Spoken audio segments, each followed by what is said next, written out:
Okay, so again, my name's Peter Smallage. I'm the New York State Extension Forester. I'd like to welcome all of you in this evening. This is the monthly webinar series offered by the Forest Connect program. Each month we have a speaker show up and talk about something of great interest to people that own or manage or work with private woodlands or private woodland owners. So this is a great opportunity. There's a lot of potential for people to buy as well as to sell sap, and so this will get into that. Before I introduce Mike, I'd like to call your attention, if you'd like to obtain a copy of this presentation, you can do that if you go to the File menu in the upper left-hand corner and select Save As, choose the document, and then once you get there, make sure you opt for the file type that's a PDF. It defaults to a UCF file type, which means Universal Communications Format, but it's not at all universal. In fact, it's ununiversal or something. And you can't open it, so make sure you save it as a PDF. Now, you can only do that as part of this live presentation. And I will, after I introduce Mike, I will type into the chat pod. There's a social media site where we have set up a blog so that you can download the files that Mike is referring to during the presentation. So I'll provide you that link, and we will also send we'll send those files to everybody who's registered. So obviously we have your email address and we can push that out to you. So without any further ado, it's my pleasure to introduce Mike Farrell. Mike is a good friend and colleague here at Cornell University in the Department of Natural Resources. He works as the director of the Uihlein Sugar Maple Research Station in Lake Placid, which is a Cornell facility that focuses on, as you can imagine, maple syrup. But Mike's also expanded into birch syrup production and works in that area as well as walnut syrup production. But tonight he'll be talking about the economics of buying and selling sap. So with that, I'm going to mute my microphone. Mike, you can turn your microphone on, and the floor is yours. Thanks. Okay, thanks very much, Peter, and glad to have everybody on tonight. We're going to be spending the next hour or so talking about buying and selling sap and pricing it and all the economics and logistics associated with that. So we're going to be talking about it mostly from the buyer's perspective, but we're also going to certainly touch on it from the seller's perspective because this is a mutual arrangement, and we have a lot of folks on the webinar tonight, both from the buyer's and the seller's perspective. So let's get right into it. Tonight we're going to talk about the pros and cons of both buying sap and also selling sap. We're going to spend quite a bit of time, whoops, skipped ahead by mistake there. Spend quite a bit of time going through an Excel calculator. Lots of different spreadsheets that you can use to figure out sap pricing and the economics of it and keeping track of all your sap deliveries and payments and all that kind of stuff. And then at the end, we're going to talk about ways to go out and find either more people to sell sap to, or more likely people to buy sap from. Okay. So, why would somebody want to, first of all, sell sap? We're going to be talking about buying and selling sap. So what is the motivation from the seller's perspective? So there's a lot of people out there who they want to collect sap from their woods. They want to go out there, tap the trees, gather the sap, manage their woods for that, and yet they don't want to build a sugar house and buy an evaporator, maybe buy reverse osmosis and a filter press and all those other things you need in order to make that sap into syrup. So if somebody else is willing to buy your sap and do all the transformation of sap to syrup for you, and you get paid a decent price for the sap, then it can be a win-win. And that's what we're talking about tonight, those types of arrangements. So you might not want to make that investment. You also might not have the time. You might be able to find enough time to collect the sap, but you don't have the time to process it. So that can be another way to work with a nearby sugar maker that has the capacity to do it, and you just collect the sap and sell it to that person. Also, for people getting into sugaring, for the first time, collecting sap and processing the sap into syrup are really two different things. And you want to really know what you're doing when you get into this, both from the collecting and the processing perspective. So, if you start out just collecting sap and selling it to somebody else who, turns it into syrup, then you can hang out with that person at their sugar house and talk to them, work with them, learn some things along the way. And so when you're ready to make syrup yourself, you're more experienced and you're going to make a lot less mistakes. So it could be a good way just to get into it for folks getting started. As far as sap buyers, the reason people will buy sap, first of all, there's a lot of people who just really like being in the sugar house and making syrup and running their equipment, and it's a great thing to do. So folks who would rather do that, who'd rather be in the sugar house than out trudging through the snow and the rain and up and down hills. If you're more suited towards the sugar house, maybe you focus more on sap buying and you don't do a whole lot of collecting yourself. And buying it from other people nearby, provides an outlet.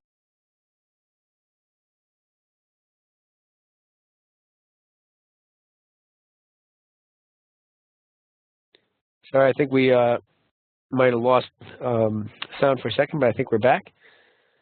Okay, but buying sap makes the most sense for people who have really energy-efficient equipment. So if you've bought yourself a really nice reverse osmosis unit or an RO, if you have a really nice, efficient evaporator, when those are sitting there, if they're not processing sap, they're not making any money for you.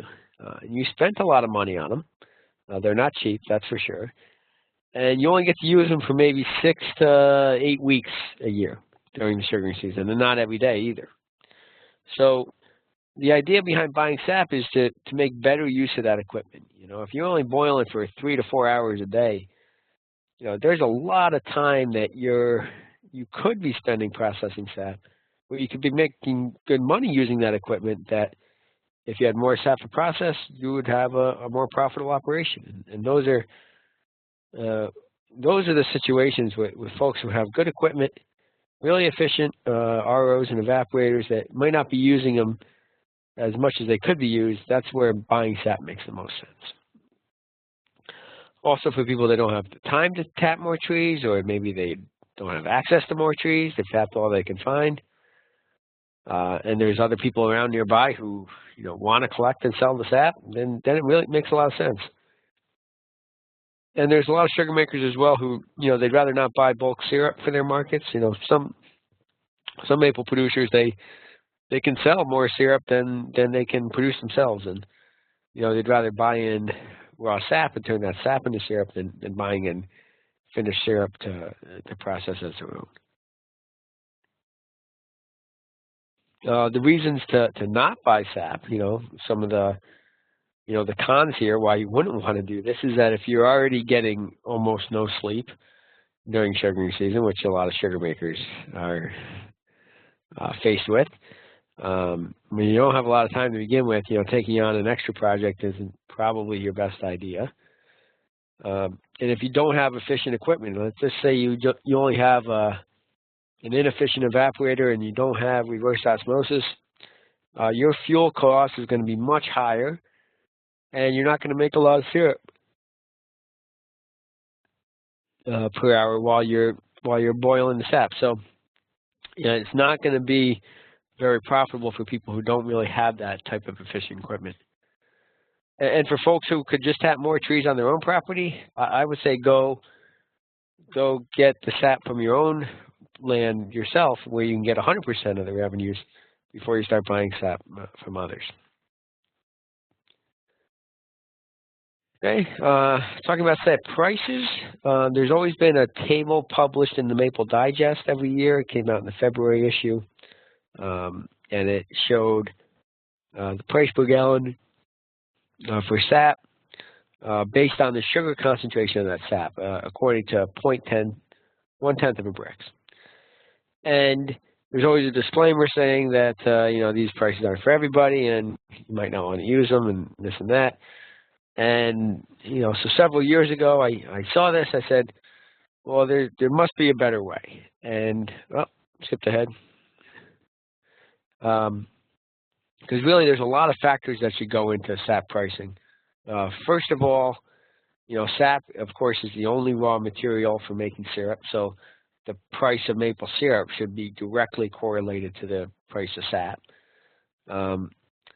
Also, not everybody splits the revenues equally. So some people might want to give more of the syrup to the sap seller, and some people might want to give less, and maybe there's a better way to allocate those revenues or the syrup distribution from that sap. And then also, not all syrup is worth the same. So some maple syrup is the lightest color and gets the highest price in the market, and others is commercial and gets the lowest price. So you want to be able to distinguish based on the greatest syrup, which is a proxy for the quality of that sap that's going in, because the quality of the sap determines the quality of the syrup. We use bulk syrup prices for determining the value of the sap, because basically the syrup that comes off your evaporator is essentially a commodity. Maple syrup can be bought and sold at roughly the same price. There's a barrel price for syrup, comes out every spring, and the first syrup off your evaporator, before you actually do all the bottling and the extra value-added packaging and branding, it's essentially a commodity that has a set price. So if you try to use retail prices to determine sap prices, well, that confuses it, because there's a lot of extra cost in your branding and packaging and marketing and sales, all that where you can get the higher price for the smaller containers. And we use bulk syrup prices because that's the value of the syrup when it first comes off the evaporator. Sugar concentration of sap matters quite a bit. That's the only variable that used to be seen in the Maple Digest tables.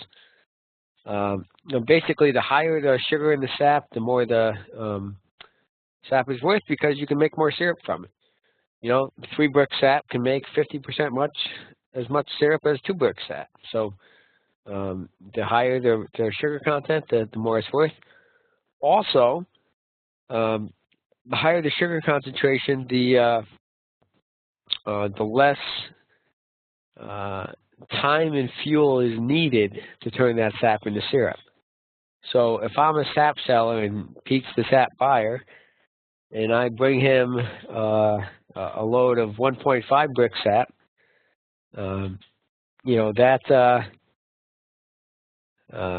that's going to take a lot more time and fuel to process into syrup than if I brought him 3 brick sap. And so he might be willing to pay me more for, and relatively speaking, even more for the 3 bricks than the 1.5. And we'll get into that on the Excel spreadsheet as well some more. A lot of folks have heard of the rule of 86. Basically, you divide the sugar concentration into 86, and that's how many gallons of sap it takes to make a gallon of syrup. These are important calculations when you're buying or selling sap to know how much syrup can be made from that sap. But you should know that the rule of 86 was developed a long time ago by a guy with the last name of Jones, so it's the Jones rule of 86, and that was developed back when syrup was only taken to 65.5% sugar concentration. And now we take it to at least 66%. So if you're using 66% syrup, it's actually the rule of 87.1. And if you're going up to 66.9% syrup, that's actually the rule of 88.3 or 88.2. Some people use different numbers there, but they're pretty close. And so it takes you more sap to make that same amount of syrup when you take it to a higher Brix, which makes sense. And so you want to have the right number to be dividing into. There's also a correction factor on these rule of 87.1 or 88.3, whatever you're using, is that you subtract 0.32 from it at the end because that helps to minimize the errors that are incurred when you start talking about high Brix sap. You know, some people who are selling concentrate, it makes a big deal to do that. So all those formulas are built right into the spreadsheet that we're going to talk about shortly.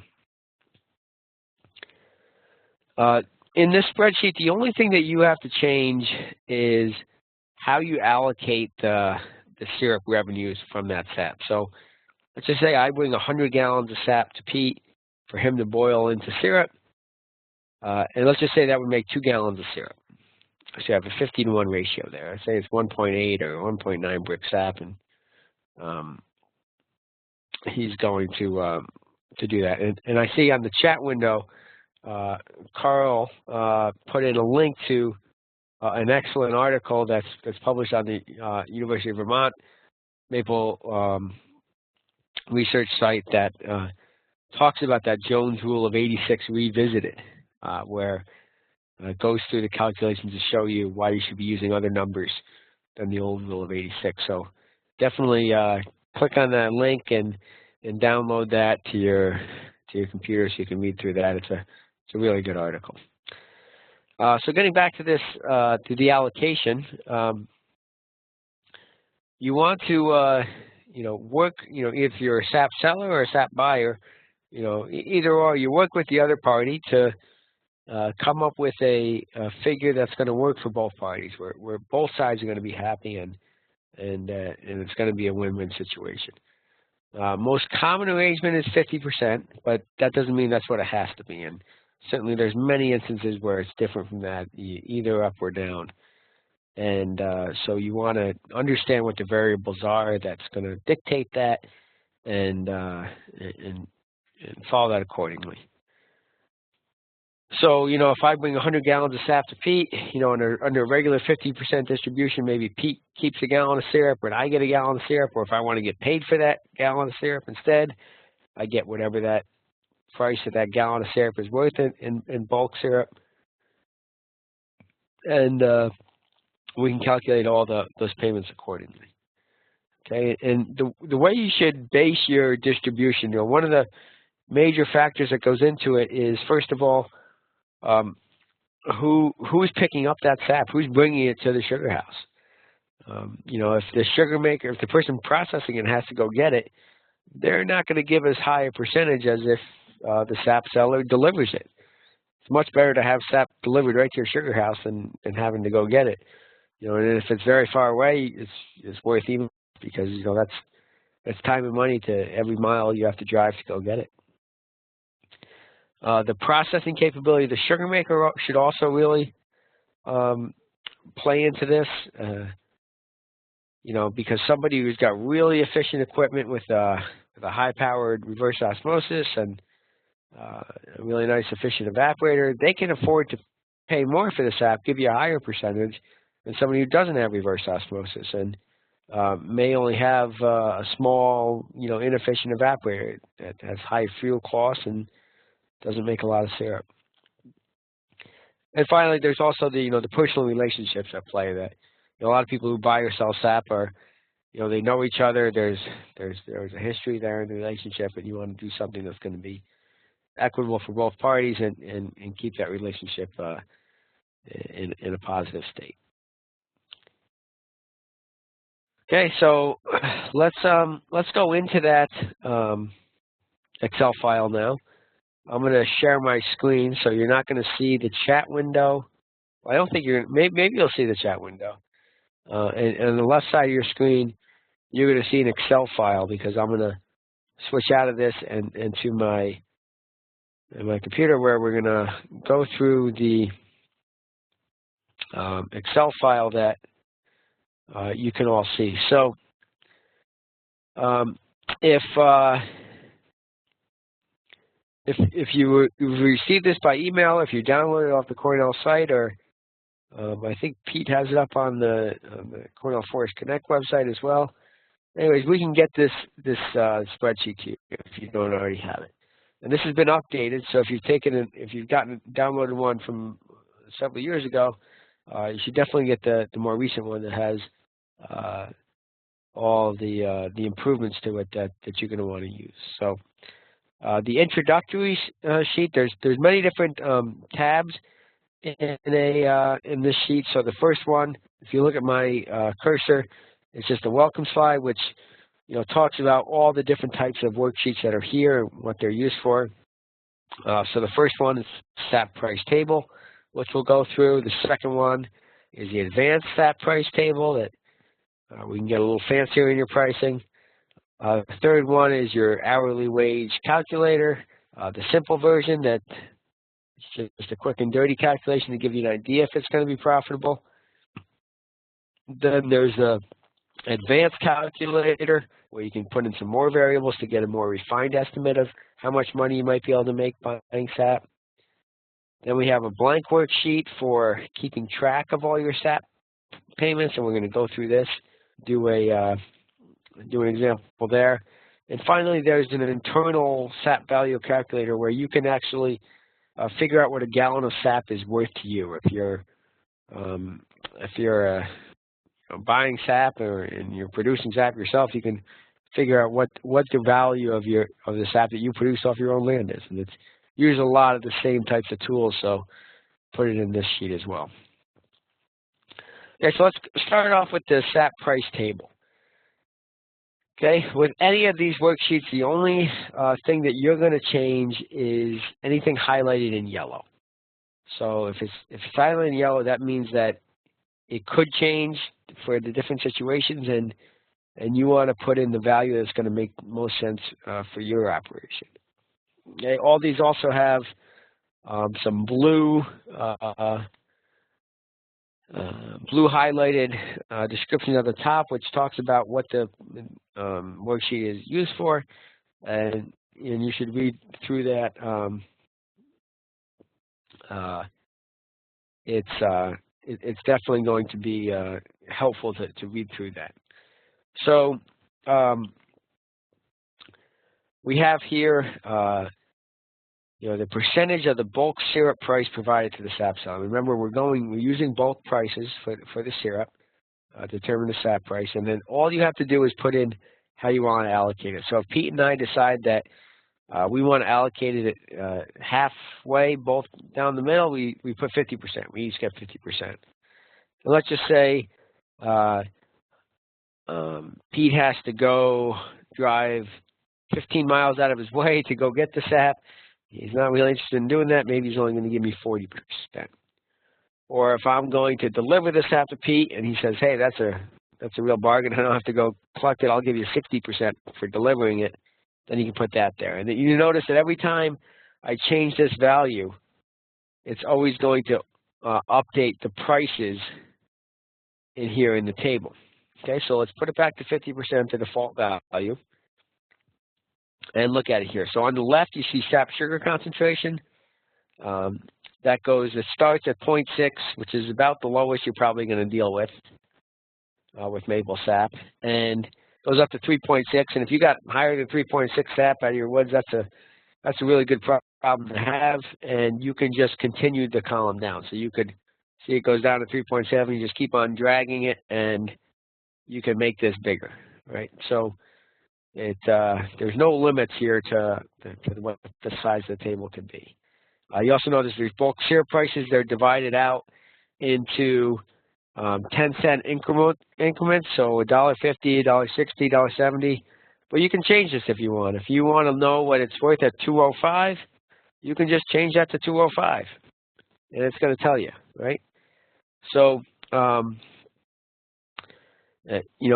worksheet is not locked, so you can change it if you know how to use Excel well. Certainly, you can make any type of changes to customize it for the kind of file you want yourself.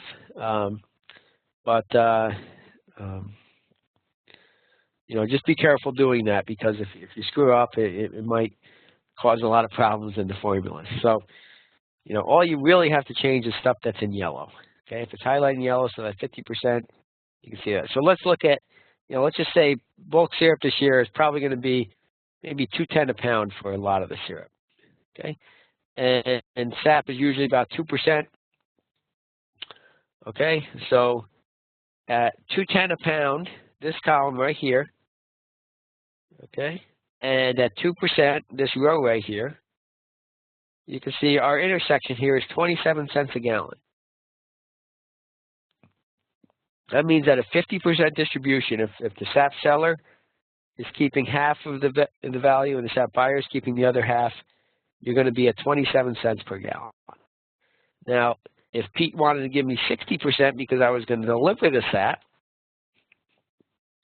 and I scroll down here at 2% and 2.10, here at the intersection there is 32 cents a gallon.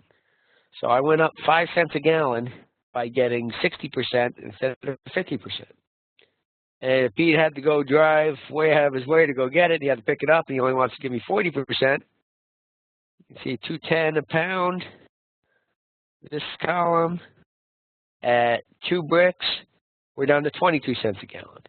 So all the pricing is based on the value in here.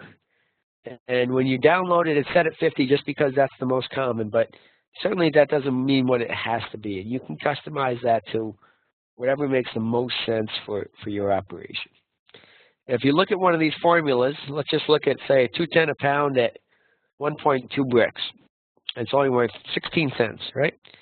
So if you look, anytime you've clicked on a cell in Microsoft Excel, if it's a formula, you can see the formula up in the window here.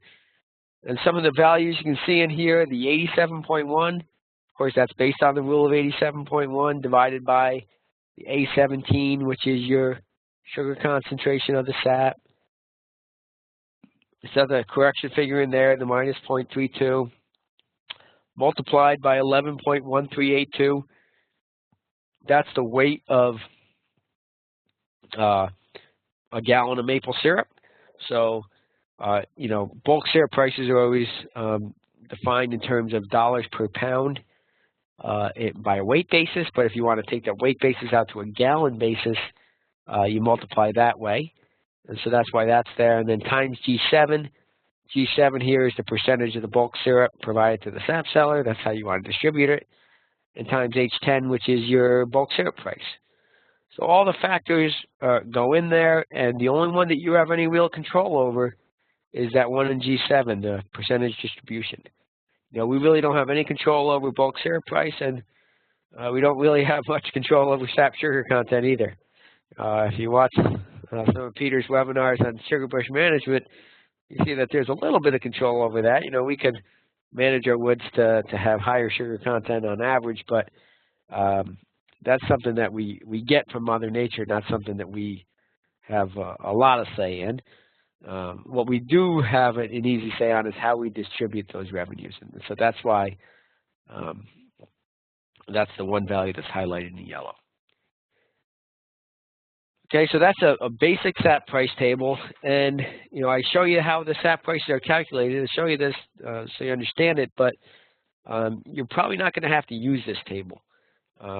Because if you use this file properly, you should use the blank worksheet where we keep track of those SAP payments, and all this is based right into that. And we'll do that in a minute here. I just want to first show you the advanced SAP pricing table so you can understand how you might want to change your distribution based on the sugar content of the sap.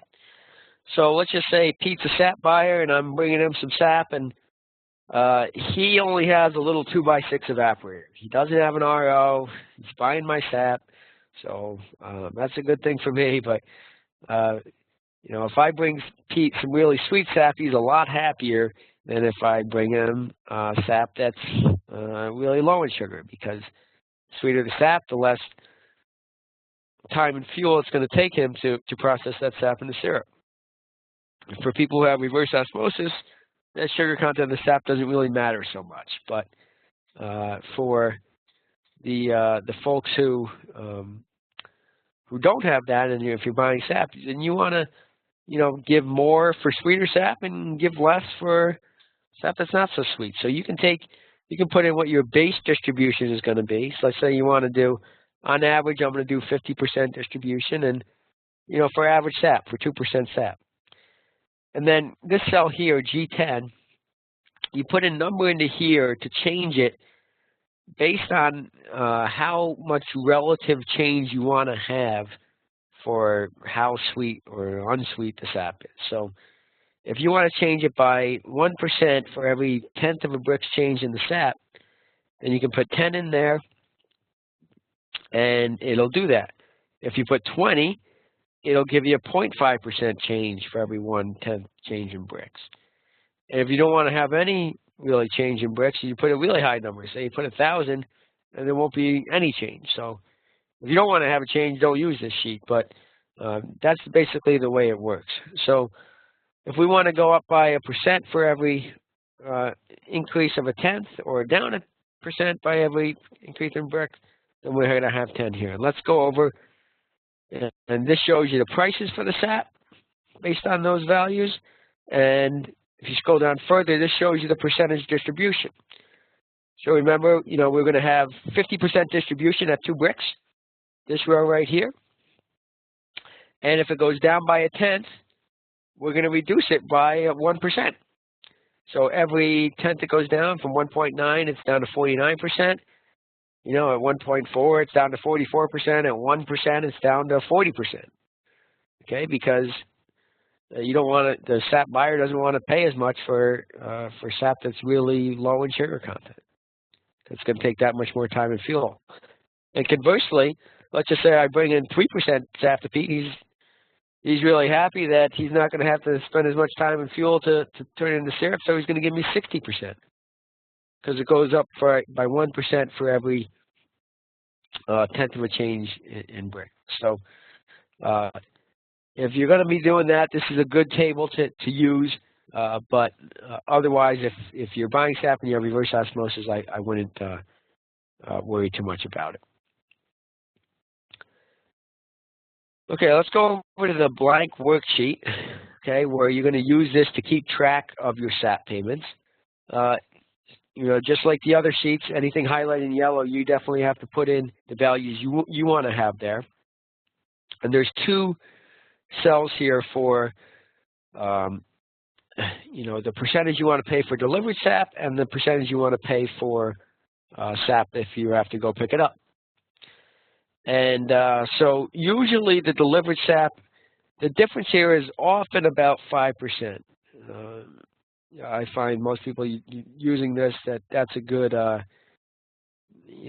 difference there to account for the time and fuel to go collect the sap. It could be less if it's only a couple miles away, or it could be a lot more if it's really far away. It's a bad road to get up and down to it, and it's a real pain to go collect. So you adjust it according to the situation. You also put in what you expect the bulk syrup prices to be. So I have in here what I think are probable bulk syrup pricing for this coming spring. Prices are going to be lower because of the Canadian exchange rate, and nobody really knows what's going to happen to the Canadian exchange rate over the next couple of months, but chances are it'll be somewhere close to where it is now. And if it was, then these would be approximate prices. These are actually a little generous. It could even be lower than this if the exchange rate stays the same. So you put in what you think the prices are going to be, and for the different grades, and these are all the new grading system with the International Maple Syrup Institute, new grades. So that's an update from what we've had in the past. And then we're going to go down and fill in the stuff in yellow. And before we do that, I'm actually going to create a new worksheet. I'm going to go into the blank worksheet. I'm going to right-click on it, go up to Move or Copy, Click on that. Then down here, create a copy. So now I have an exact replica of this spreadsheet. And I can do a right click and I'm going to rename it. And I'm going to pretend that I'm Pete and buying SAP from me this year. So I'm going to name it Mike F 2016. Okay, and this is going to be the spreadsheet that Pete's going to use to keep track of all the SAP that it's either delivered or picked up. So we have our base values here. We have our pricing that we expect for the bulk syrup. Let's say the SAP's going to be running tomorrow, and I'm going to deliver some SAP to Pete. So on February 18th, I'm going to bring him 654 gallons of SAP. And the sugar content is going to be 1.8. And you choose the kind of grade of syrup you're making that day. So let's just say we're making golden. And this was delivered. You either delivered or picked up. And so because it's golden syrup, it references the price that I put in for golden, which is $2.20. You know, if I had $2.30 for golden, if I change that to $2.30 up there, then the price comes down here, it comes down to $2.30. So it's automatically referencing whatever is up there. The next column shows you the gallons of SAP needed to make a gallon of syrup. So at 1.8 brick SAP, it's going to take you 48 gallons to make a gallon of syrup. And since I delivered 654 gallons, that would make 13.6 gallons of syrup. And under the percentage distribution, because this is delivered, I'm getting 55% of that, so I get 7.5 gallons of syrup if I want syrup. Or if I'd rather get paid, I get $183.36. And it tells me that the price per gallon is 28 cents.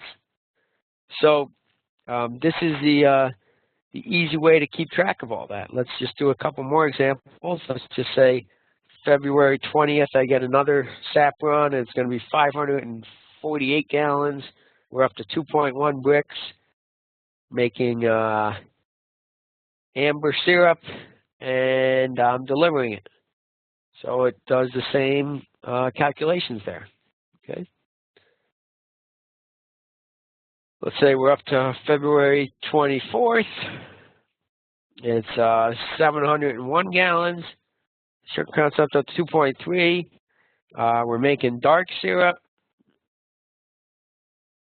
And my truck broke down, so Pete has to come get it. So this one's going to be picked up. Okay, so again, it tells you the bulk price of the syrup, how many gallons are needed to make a gallon of syrup, total gallons, what's provided to me as a SAP seller, or the price that I would get, and what the price per gallon would be. And they also do this. You can continue to do this every time you go. So let's just say, let's skip a month, and we're up to March 27th, and making 649 gallons of SAP delivered. And a 2.1 bricks. I'm making very dark syrup and delivering it. You can see how it just continues to fill it in for you, and say the last run of the year, April 3rd, down to 276 gallons of SAP, and sugar content's down to 1.6. We're making commercial syrup, and my truck broke down again, so Pete's got to pick it up. And you can see how everything is calculated for you. There's a lot more rows in this one than you need, so you highlight them all. Everything in yellow that you don't need, that you highlight, right-click, delete it. And now what you can do is you can see, that should be a number. So the average sugar content was two bricks. The average bulk price was just over $2 a pound. The gallons of SAP needed was 44 gallons to a gallon of syrup. Your total gallons produced from the SAP. Total gallons of syrup produced from that SAP was 66. So based on delivered and picked up, I could have either got 36.6 gallons of syrup, or I got $848.77. The average price per gallon would have been about 30 cents. So this keeps track of everything for you, and that's why you don't really need to use a table. All you need to do is just put in the date, how many gallons of sap were delivered or picked up, sugar content, the grade of syrup you're making that day from that sap, and whether it's delivered or picked up, and all the calculations are done for you. Okay, I'm going to stop sharing my screen now. We're going to go back to the WebEx and go over to here and see if there's any questions, which there are. Okay, so if you have questions on what we went through, and I see Carl has put some links here. Thank you, Carl. So let's see, question from Rich. You mentioned the 0.32 gets subtracted from the sugar content.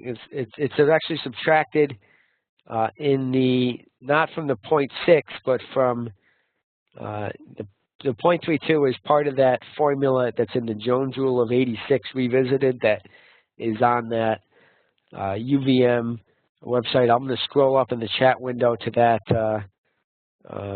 Carl, I put the link to it right here. It's this article right here. So click on that, and that'll explain why you want to subtract that 0.32 and how that works. Okay, another question, how is maple syrup graded? It's graded according to those 5 different classifications that we just talked about, whether it's golden, amber, dark, very dark, or commercial, and that's based on the color and the flavor of that syrup. Okay, and Peter answered the question as well. What percent of maple syrup is sugar? Well, the maple syrup is either 66% sugar or 66.9% sugar as a legal minimum, depending on if you're in Vermont or not. In Vermont, it's 66.9. Everywhere else, it's 66. And whatever's not sugar there's some minerals, but the rest of it's mostly water. Okay, if you're having trouble saving as a PDF from a Mac, Pete's going to have this presentation on that website, the Ning website, so you'll be able to get it that way if you're having trouble there. Okay, so I don't see any more questions, so we're going to go back to the Excel file. Hopefully everybody's still following along just fine, and we're going to get into some of the other worksheets on that file.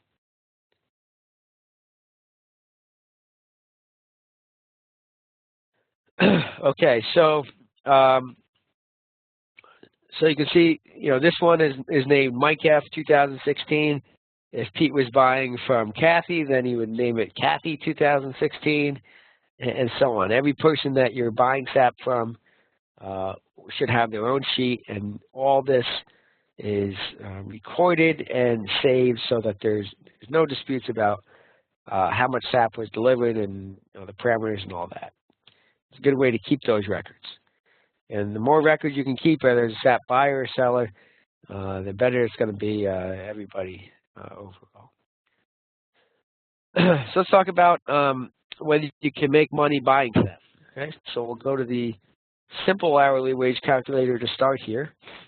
And then there's an advanced one. So the simple one, the only things you really need to know are how many gallons of syrup you're making an hour, your total fuel cost to produce that gallon of syrup, how you want to distribute those revenues, what you're going to give to the SAP seller, and what the bulk price of syrup is. So let's just do an example of a relatively small sugar maker. Let's say somebody's only making a couple gallons of syrup in an hour. Say they have a 2x6 or maybe a little bigger, and their total fuel cost, let's just say it's $14 per gallon of syrup produced, which it can certainly be that high on a small rig. And if you're giving 50% to the SAP seller, and bulk prices are only $2.20 a pound, well, you're only making $10.50 an hour. And it's actually going to be a little bit lower than that There's some other costs we didn't account for, but you're making just over minimum wage. So it's not very profitable. You know, if you're a small producer to buy SAP, if you're a small producer,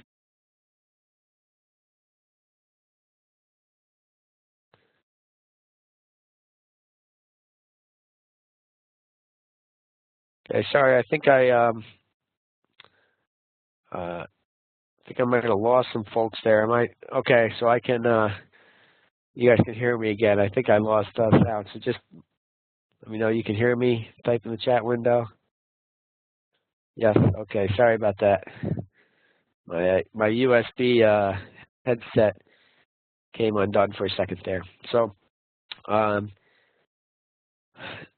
so basically, you know, if you're a small producer, you're not going to make a lot doing this. This is more for the larger producers. So, you know, if you get a larger producer, say they're making 30 gallons of syrup an hour, your fuel cost is only $3 per gallon of syrup produced, then you're making over $300 an hour processing it. And it's going to be a little lower than that in reality.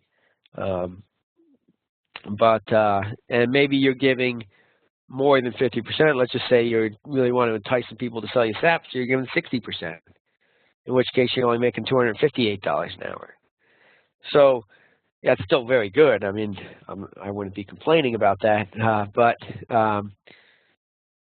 you know, it's this is just a quick way to figure out, you know, is this going to be a profitable thing for me to do? And if you go through the simple calculator just to figure out, you know, basically your production, how much you're making, what your fuel cost is, and what you want to give out as a percentage, then you can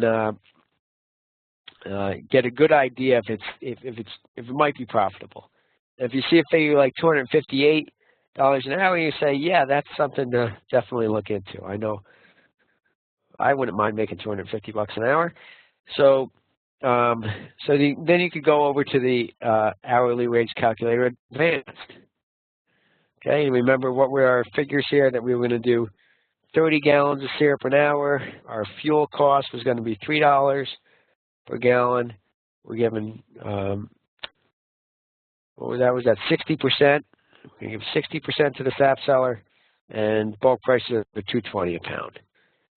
So those are the main factors, and then we're going to go through some of the other minor factors. So this one isn't a minor factor, but this is something that you may or may not need to account for. If you would, you would have to do it the first year. But you know, if you're going to be buying SAP and making more syrup, you need more barrels to put that syrup in. So if you have to go out and buy more barrels, you know, especially the first year, it's going to cost you maybe about $4.50 per gallon for your storage cost.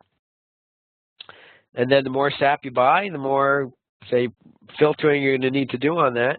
Those pre-filters on the RO. So any of these values here on the left have superscripts that, you know, that number 4 references over here to B53. So I can go down, scroll down, and B53. Okay, so this is going to tell me that I just put in the stuff, remember, that's in yellow. Thailand yellow, I want to put something in there. So how many gallons of SAP can I get through a set of pre-filters? Let's just say it's 5,000 gallons of SAP through a set of filters, and there's going to cost me $12 for the set of them, and my sugar content's 2% coming in. This is telling me that for what that does is it figures out that for every gallon of syrup I make, the pre-filtering is going to cost me about 10 cents per gallon. And then when I make that syrup, I got to filter that syrup too. So that means more filter papers, more diatomaceous earth, right? So let's just say I can get 50 gallons of syrup through a filter press. The papers are going to cost me $6. It's about 2 cents an ounce for the DE, and I'm going to use 40 ounces of DE. So I got 14 cents of cost into filtering that syrup through my filter press. So those automatically update up to here, because if you look at this cell here, it's a formula that just says equals B60. So whatever I put in for the values that go in to make what B60 is, the cost of filtering syrup, it's going to automatically reference that. And this shows this over here in blue. So if you type this in by yourself and you want to get it back to the formula, you just put equals and then whatever this number is here. So that'd be equals B60.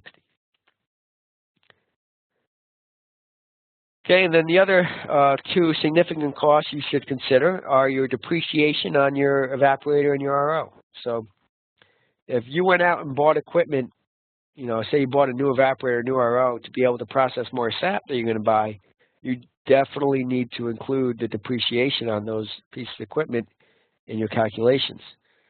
And if you're just buying a little bit of sap and it's something you're going to do in addition to all your own sap, you know, say you got 6,000 taps your own, you're going to buy another 500 taps worth of sap, it's probably not that big a deal, but you definitely want to account for that somehow. And a pretty simple way to do it, if we scroll down to number 6 here, let's just say you spent $25,000 on the evaporator and you could make 20,000 gallons of syrup off that evaporator over the life of it. When you're done with it, you're going to be able to sell it for 10 grand. That means that your per gallon of syrup produced, your evaporator, the cost of that was about 75 cents per gallon of syrup produced. Same thing with your RO. Let's just say you spent 25 grand on the RO. And over the life of the RO, you spent 5 grand on new membranes. You also made 20,000 gallons of syrup through that RO. And at the end, you're going to sell that for 12 grand. And so your RO costs 90 cents per gallon of syrup produced. So that automatically updates there as well. So you can see that we're down to, before, on the simple calculator, we were making $258 per hour. On the advanced one, we're down to $181. And if we don't include the storage cost, buying those barrels, so we get rid of that in subsequent years, now we're up to $235 instead of $258, and that's about 10% less. Which, when we do these types of calculations for real people in real situations, we find out that the advanced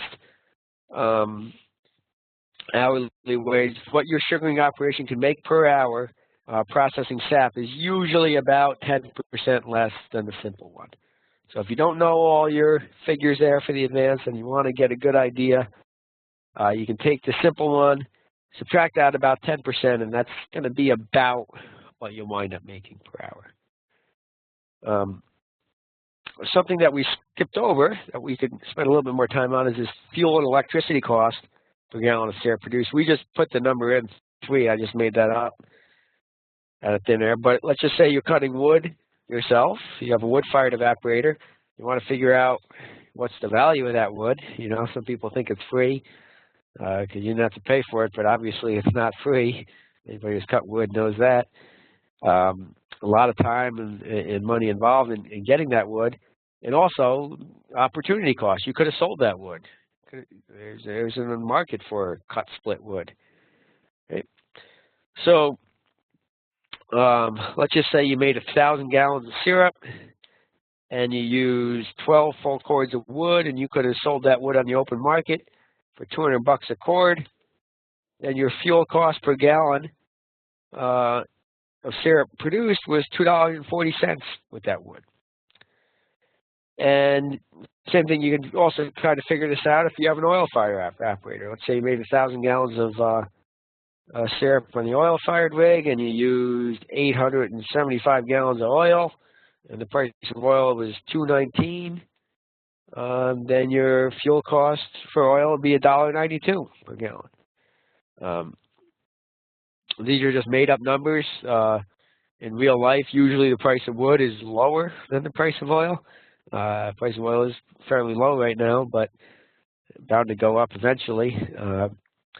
And maybe this was an overestimate. Maybe you only use 8 cords of wood for that 1,000 gallons of syrup. So it's $1.60.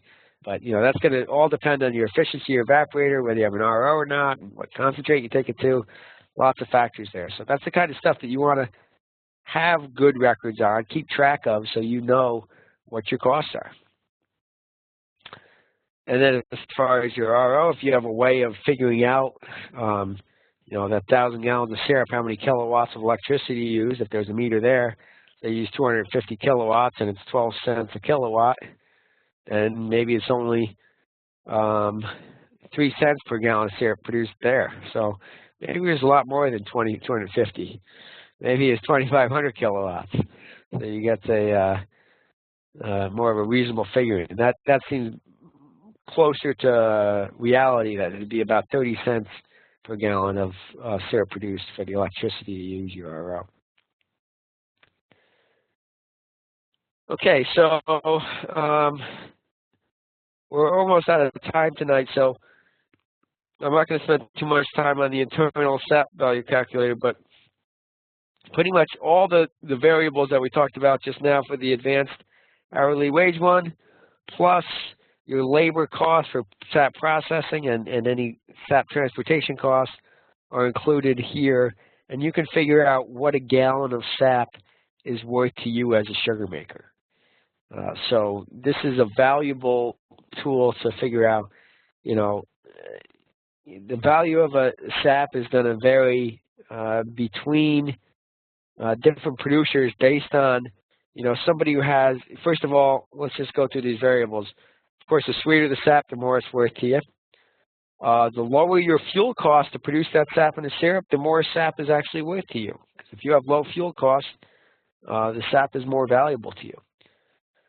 Of course, the higher the bulk price, the more the SAP is worth. If you don't have to have a high storage cost for the syrup, the SAP is worth more. The lower the variable cost for filtering and the SAP and the syrup, the lower your depreciation, your RO and reverse osmosis. If you don't have to transport it much, it's going to be worth more to you. If you don't have a high labor cost for processing the SAP, it's going to be worth more. So those are all the factors that go into it.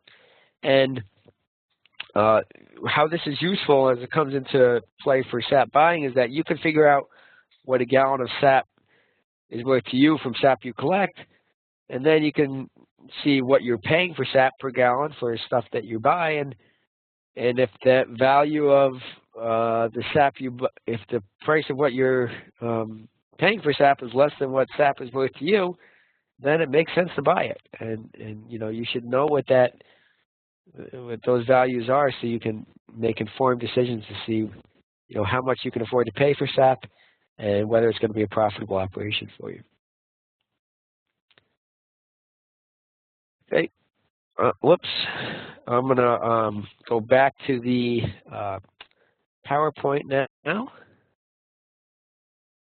Okay.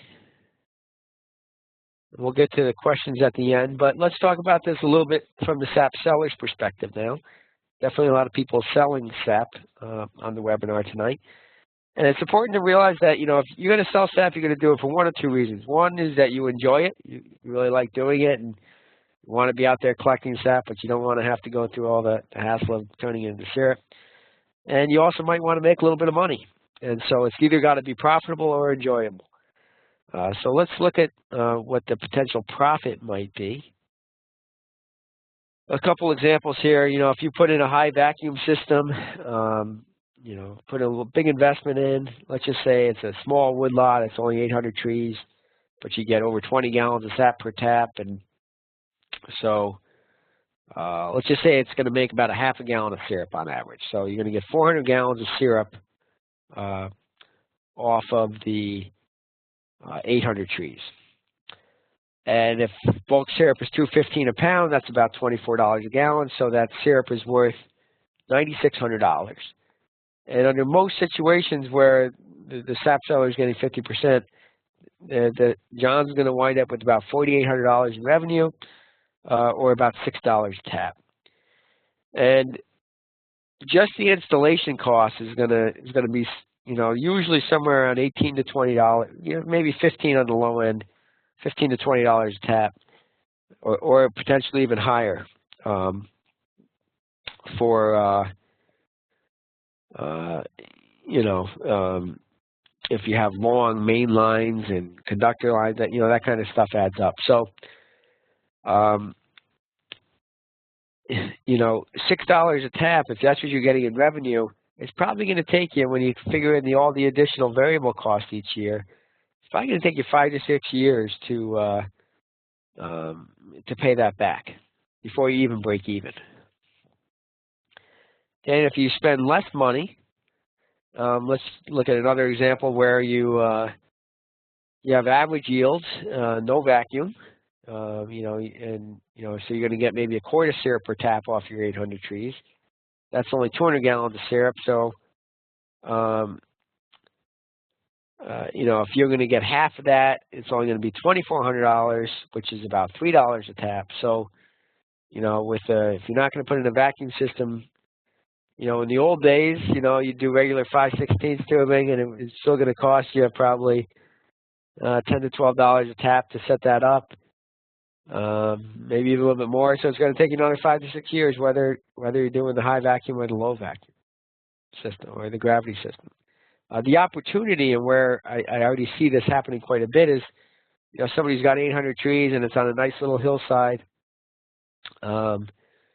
and you can put on the new 3/16 tubing that doesn't cost as much. It's actually cheaper than 5/16. You don't need a vacuum pump. You don't need a releaser. And so it costs a lot less to put in, and you can get just as high yields as with the artificial vacuum pump. So, you're looking at some of the yields from example 1 there, but the low cost of example 2. And there's a lot of great opportunity there. I know some sugar makers last year who they paid for their tubing within the first year of 3/16 because it didn't cost that much for the tubing, and they got really high yields on the right slopes if you have a steep enough slope. So if you have a steep slope, I definitely recommend looking into that 3/16 tubing. Okay, because that's a way that you can make money selling sap or making syrup yourself. So it's definitely good opportunities there. Okay, some of the further considerations you should think about is that first of all, buying sap's not always easy. There's challenges there. Even though if you can make good money doing it, there's definitely some hurdles to overcome sometimes. You should definitely have a good way to measure both the sap volume and the sugar concentration of that sap coming in. The hydrometer or the refractometer or either the analog or the digital for the sugar content. It should always be pumped through a meter, totally meter, so you know how many gallons of sap you're getting. And you really want to have a good way to keep track of that. So that's why we have this Excel file which you can download and use, and then there's no questions about what the payment should be.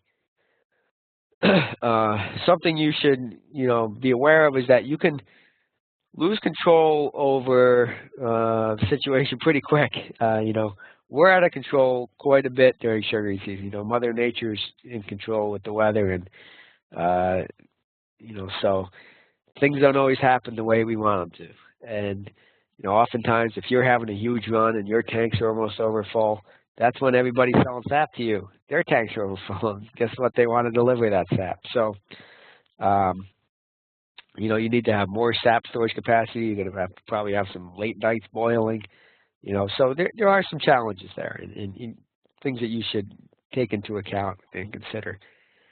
Also, not everybody's always honest, and you want to make sure you're dealing with honest people and make sure people aren't cheating you on the sugar content or the volume, that kind of stuff. Have good ways to keep track of all that. I definitely recommend having a good written agreement, some type of contract in place before setting up these deals that spells out all the different types of pitfalls and situations that you know how you're going to address it. Some of the provisions you might want to have as a sap buyer is that you're allowed to reject a load of sap. That if somebody let it sit around for a few days and it wasn't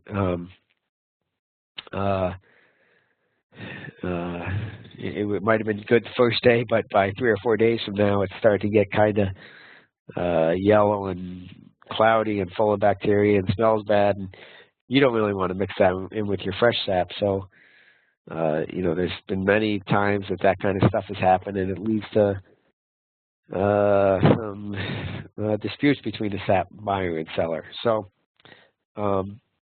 that's the kind of stuff you want to address beforehand.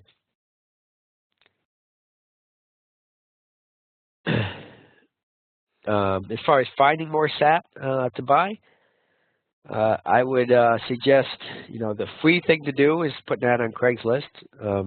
Or if you want to sell sap, maybe you're looking to find who's going to be the best buyer for you if you're a sap seller. Put it out on Craigslist that you're looking to sell it.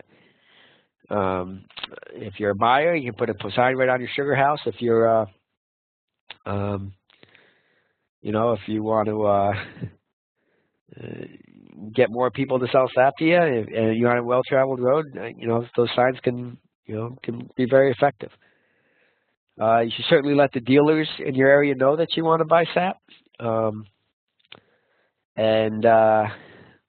or you even become a dealer yourself. If you can become a dealer, that's even better. If people come to you to get set up with all their equipment, and you can tell them, hey, I'd love to sell you this evaporator, but maybe you want to sell me sap instead for a couple of years. Or you're really in tune with who's getting into sugaring, and it's a good thing to be involved that way. And also just word of mouth. A lot of that stuff happens. It's just getting the word out that you're looking to buy sap, and word gets around, especially in small communities. So that's a good way to do it too. Okay, so we're a little after 8 o'clock. I think that's the last slide for the webinar, and it's not clicking ahead. So I guess that's definitely the last slide because we'll move ahead. So good thing it happened that way. I see there's a bunch of questions that some folks have typed into in the chat window. We'll get through those in a minute. In the meantime, I'll turn this over to Pete for some closing comments.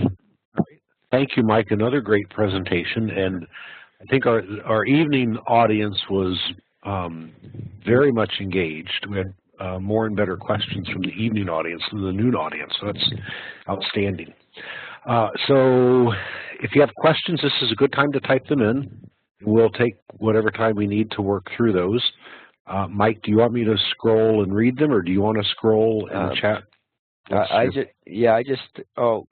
can still hear me. I just started scrolling up, and I think got up to. We'll start here. This is the first question from Carl that I'll start with here and work down, and I have them up on the window here. Pete, if I go over into the Excel file, if you could then start reading the questions for me down. Sure. Okay, so Carl has a question. How does the USA rank with Canada on maple syrup production? Right now, Canada makes about 70%, and we make about 30%. And there's a lot of concern in Canada because they used to make 80 or more %. And they're losing market share to us in the U.S., and they, of course, don't like that. So, the Quebec producers have limited their production through the quota system, and it's not clear how long that's going to last that way. So,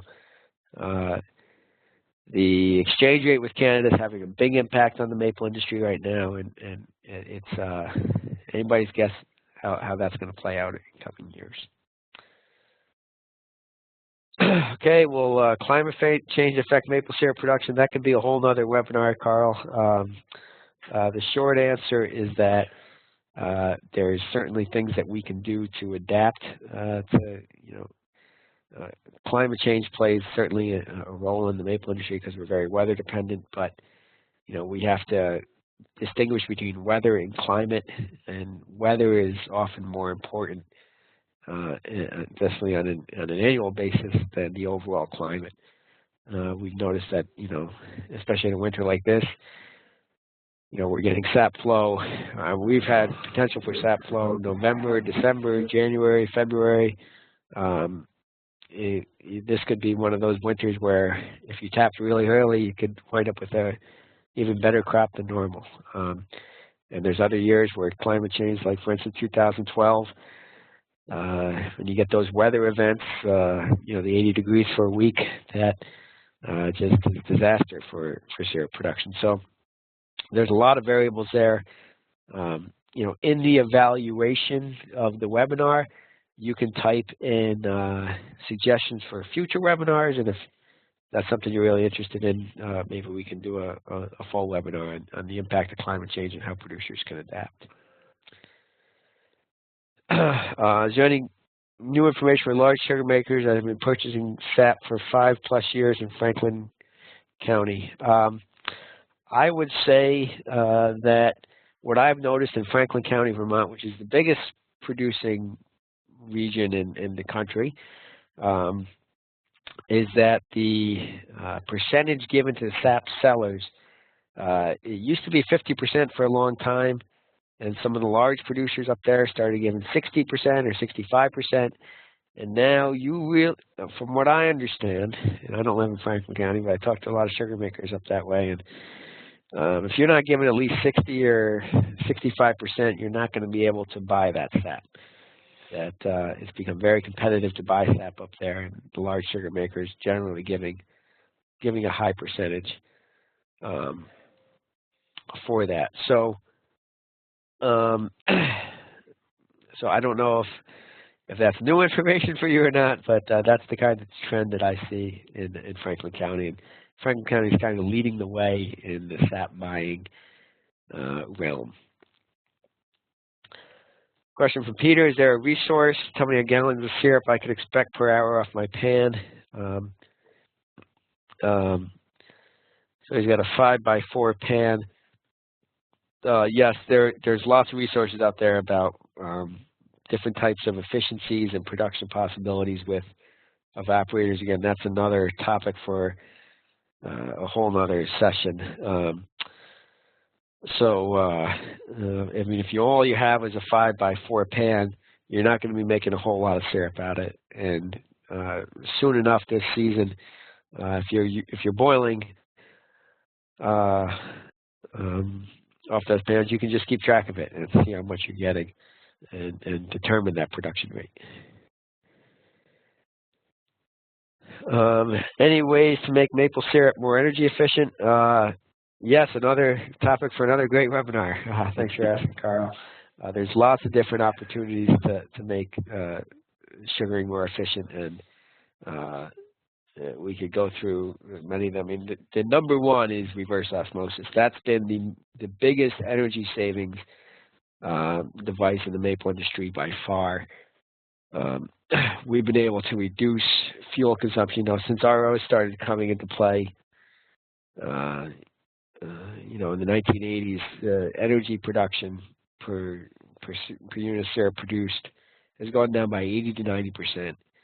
And it's hard to think of any other industry that's reduced their fuel consumption by 80 to 90% in that short a time period. So that's the number one thing. There's also variable frequency drives on all your pumps, and a lot of the evaporators are much more efficient now. So again, another great topic for another webinar. What are the different devices to measure the grades of sap? Well, there's no grades of sap per se. There's grades of syrup, and there's different types of light transmitters or other types of visual grading kits to look at the grades of syrup. So will you explain this? Mike, there's a link. There's a link that's posted a little further down that gives one example of some syrup testing equipment. So that okay. I mean, that's a way to just address that, I think. Okay, great. Thanks, Peter. What month of the year is bulk price looked at by the sap buyer to figure out what the sap seller gets? Is it during the sugaring season or after? Great question, Rich. We didn't talk about that during this webinar, but one of the things about this sap buying spreadsheet or any way of pricing sap is that you don't really know what the syrup's going to be worth till you sell it at the end of the season. And some people want to get paid for the sap every load they deliver. So if people want to get paid for that sap right away, you have to estimate what it's going to be.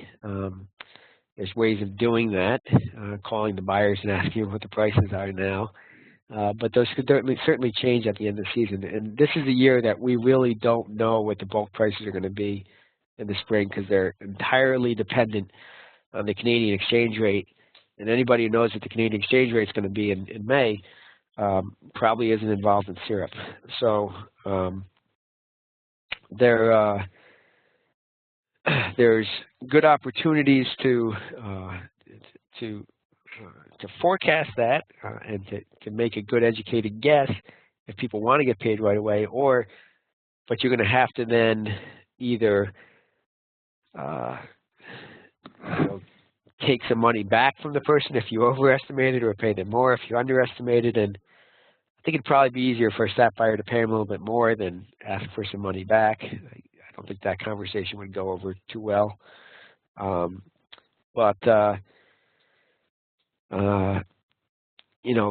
think personally that, the person who's buying the sap, who's turning in the syrup, they're not getting paid for their syrup until the end of the season when they go to sell it. So I think it makes more sense to just wait until you get that price and then pay the sap seller at the end of the season. It creates a lot less potential confusion and ill will if prices come out different than you expected.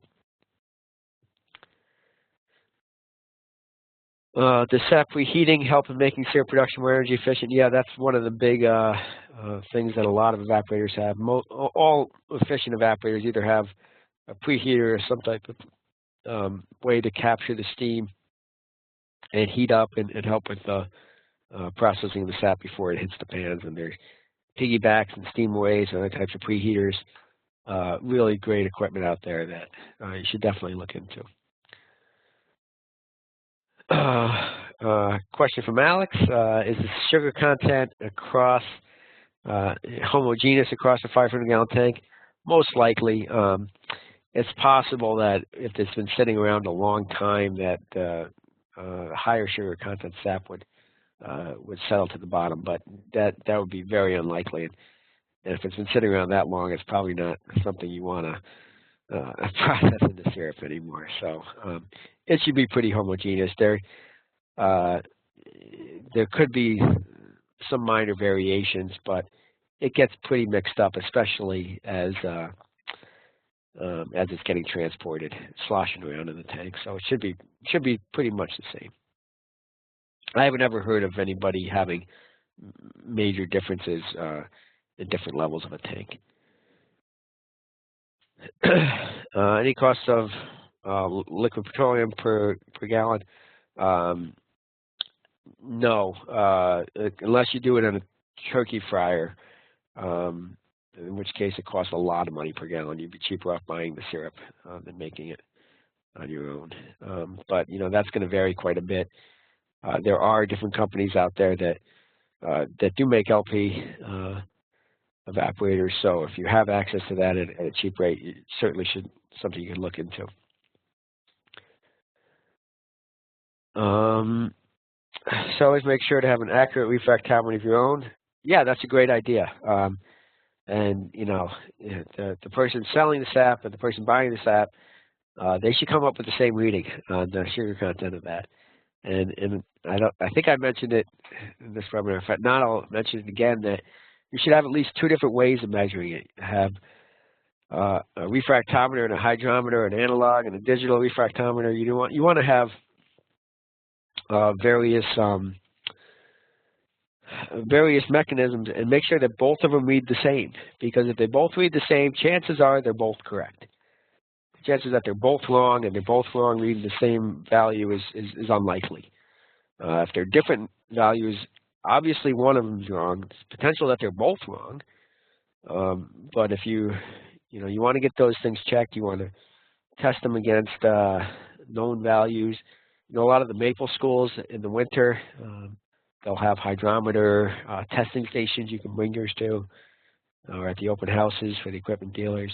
Sometimes they have those there too. So good idea to, from a seller's and a buyer's perspective, make sure you have good equipment that you trust and that they read the same.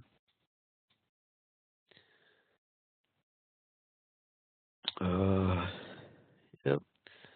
Yeah, there are LP fired evaporators. Definitely contact the maple equipment companies if you want to look into getting that. By what month of the year would be acceptable for the buyer to have fully settled up with the seller? I would say by June. All the syrup should be sold in May, and so by June 1st, you should. I put in the contract that you should be paid for your bulk syrup by May, unless you're holding on to it till later. And that's the kind of stuff that you can work out with the SAP seller. But I would say it's a good idea to settle up with them, June 1st at the latest. I think is a reasonable expectation.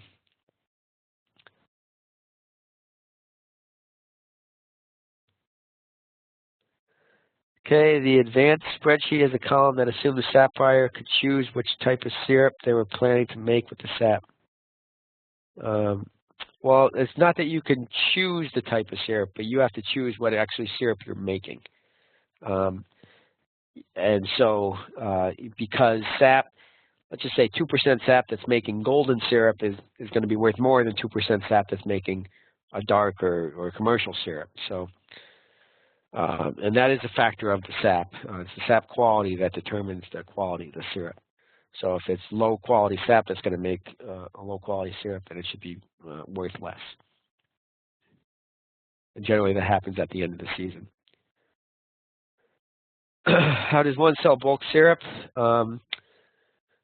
Generally you need at least a 5-gallon container, and some of the bulk buyers don't want to deal with 5-gallon containers anymore. So they'll still buy them, but sometimes you get docked on the price if you bring them in 5-gallon pails. There's generally a handful of bulk syrup buyers, or it could be other producers. There's some large bulk syrup buyers like Baskin's and Butternut Mountain and Highland Sugar Works and Maple Grove, and then some smaller packers and other producers who generally buy more, who sell more syrup than they can make themselves, so they buy in syrup from other producers. You just kind of ask around and figure out what the market is where you are.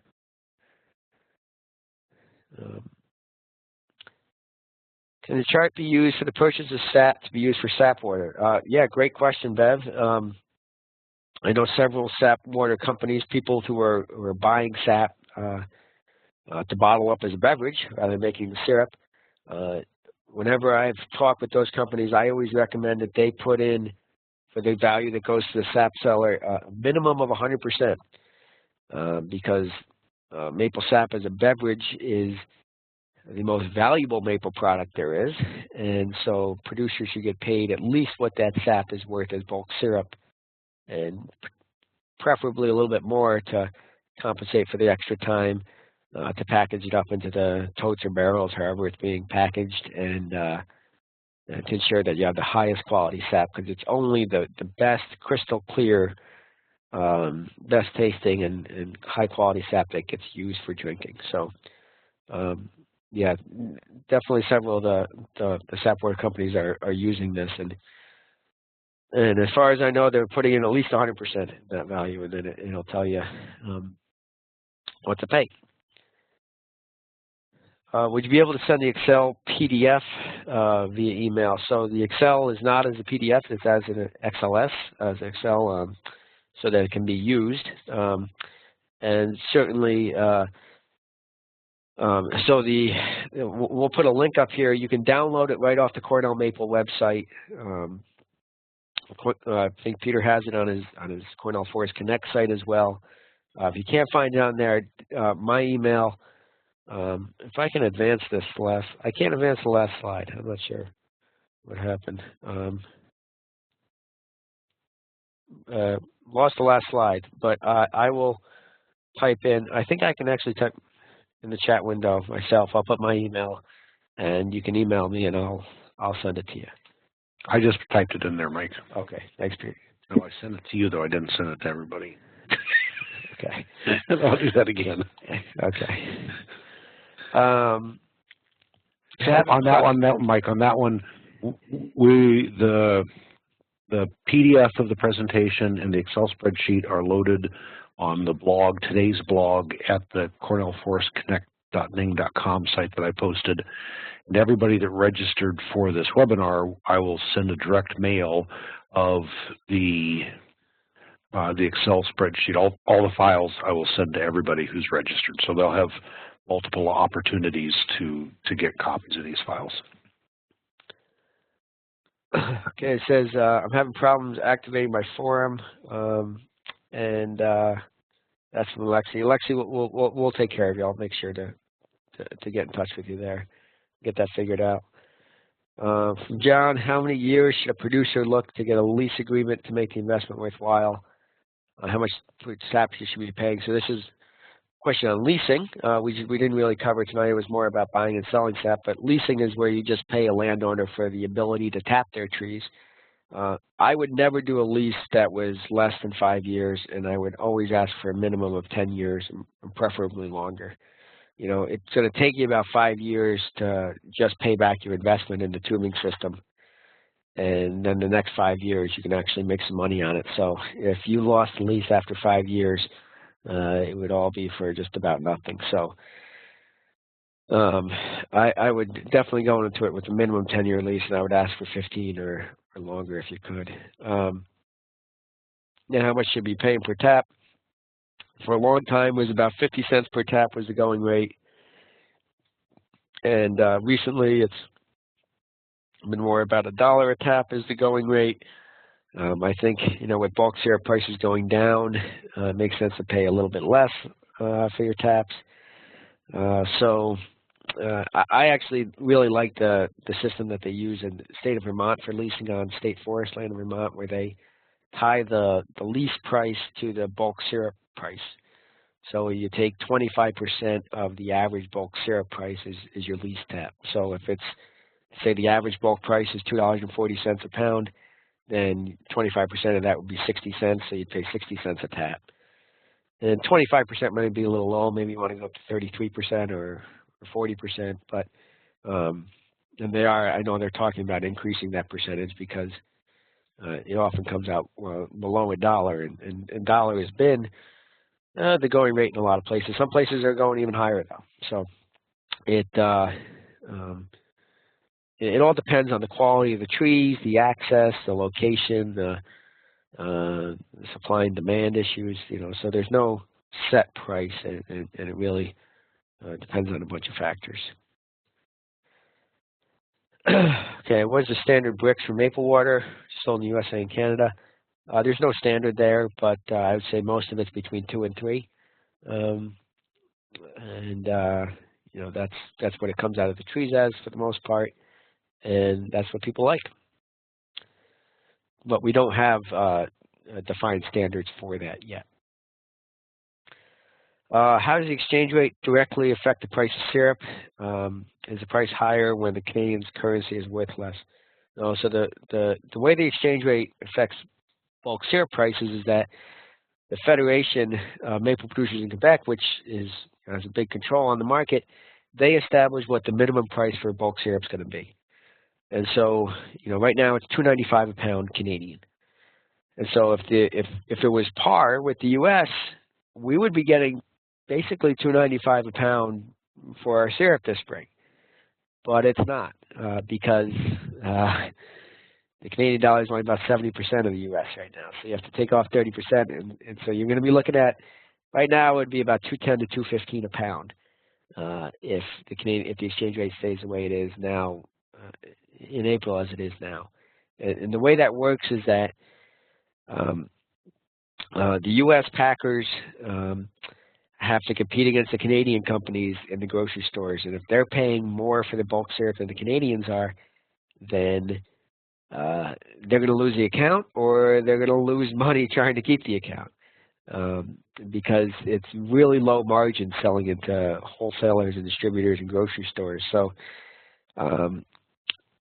you can't pay more than your competitors, and so you get that minimum price that the Federation sets, and that's going to be what it's going to be in the U.S. Times the exchange rate, because the U.S. packers they could just as easily buy syrup right out of Canada. If it's $2.95 a pound Canadian, they could, you know, take $2.10 U.S., turn that into $2.95 Canadian, buy all the syrup they want out of the Federation. So that's the alternative there. So that's how that affects it, and the lower the value of the Canadian currency, the worse it is for U.S. sugar makers. Carl posted a link to a homemade RO. Check that out if you want to build your own RO. And our colleague at Cornell, Steve Childs, also does a lot with building your own reverse osmosis. So he's got a bunch of videos on there as well, as far as that goes. Is there a device that measures the bricks or sugar content of sap? Yeah, there's 3 different devices. There's digital whoa, it's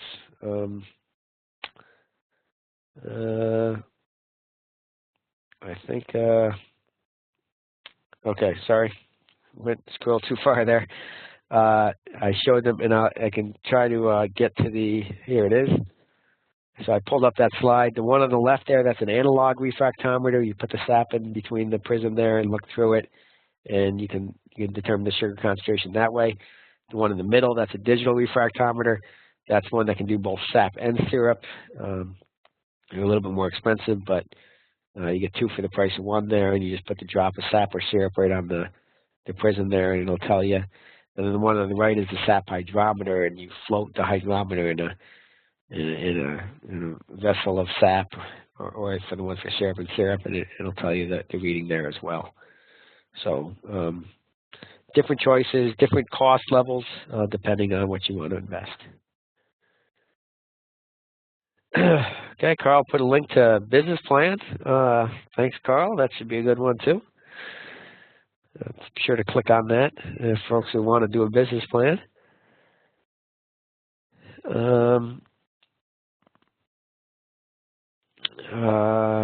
Any templates for an agreement form? There's lots of templates out there for SAP leasing. We don't have one online yet for SAP buying, but it's something we've talked about doing, and I think we will work on that. I think it's important, and probably all I'll do is when we get that developed, I'll email it out to everybody who signed up for this webinar.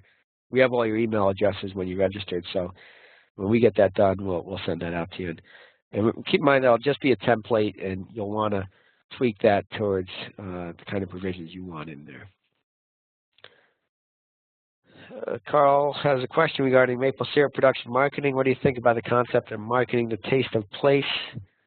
With the soil chemistry, microclimates, all the stuff that affects the taste of syrup. There's lots of people doing that, and I think doing it successfully. They talk about their single batch origin syrup, and that it's got a special type of flavor because it came from this state, or this mountain range, or this valley. Whatever, lots of other types of foods do that with with the terroir of wine and different olive oils or whatever. So there's certainly opportunity to do that with maple, and it's just limited by your imagination and what you want to put into it. There's certainly good opportunities there.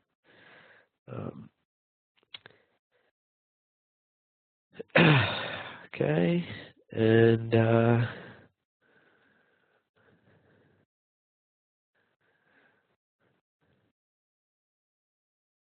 Jeff is going to advertise a charity pancake breakfast in Northern PA. Be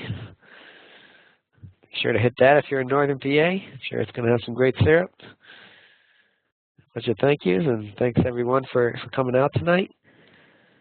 So Jane, Mike, yep. Go ahead, Mike. Oh, I was going to say, Jane had a question about how to be on your mailing list for future presentations. I didn't know if you... Okay.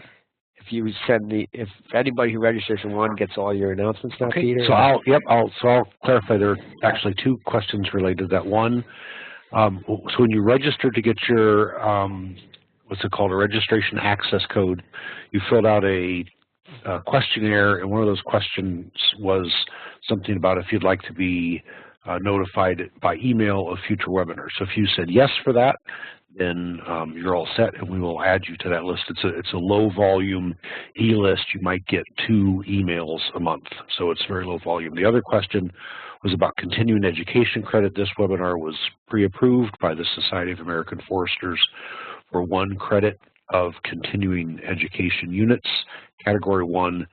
So I will provide all of that information to SAF, and I copy everybody that signed up that requested continuing education credits, whether it's whatever credential they were interested in. And so you'll see that usually within a few days, up to a week. So, well, Mike, you have done an incredible service here. You've been talking for 90 minutes. It's all been good stuff. Don't misunderstand me, but your voice is probably ready for a bit of a breather, so to speak. So I'll call this webinar to a close. I want to thank everybody these were awesome questions, just really great questions. And we had a variety of people. We had maple producers, sap sellers, sap buyers. We had woodland owners. We had foresters. We had the whole mix. So this was a really fabulous group. Interestingly, this was the first webinar where we had as many people in the evening as we did during the day. So that was probably because people are out tapping today. Yeah, that's right. This is a good day to be in the woods getting trees tapped. So anyway, Mike, thank you again very much, and thanks to all our participants. And if you're a maple producer, we of course wish you a great season, and keep in touch with us if you have any questions where we think we might be of assistance. So thank you all. Thank you, Mike, and everyone can have a great evening. So good night.